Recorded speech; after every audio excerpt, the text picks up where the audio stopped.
रियासती भरिसां ॻोठ कोंडू लाखो में 2 ॾींहं अॻु में मारिजी वियल नौजवान शकील लाखो जो तॾो खंयो वियो। ॻोठ में ॾुख जी लहर छायल।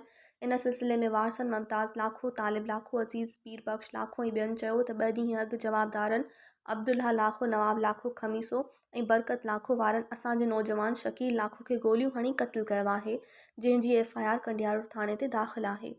पर उन जे बावजूद पुलिस असल जवाबदार गिरफ़्तार नथी करे, जंहिं सबबि असां सख़्त ख़ौफ़ में वरतल ऐं जवाबदार असांजे घरनि मथां फायरिंग करे रहिया आहिनि। हुननि जो त जवाबदार तमामु घणा बाअसर आहिनि। हू असांखे जान खां मारण जूं धमकियूं ॾेई रहिया आहिनि।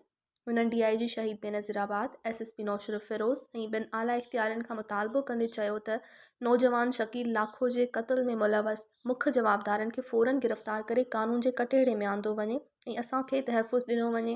मज़ीद खबरों और तफसीलात के लिए विजिट करें हमारी वेबसाइट www.awamiNewsHD.com।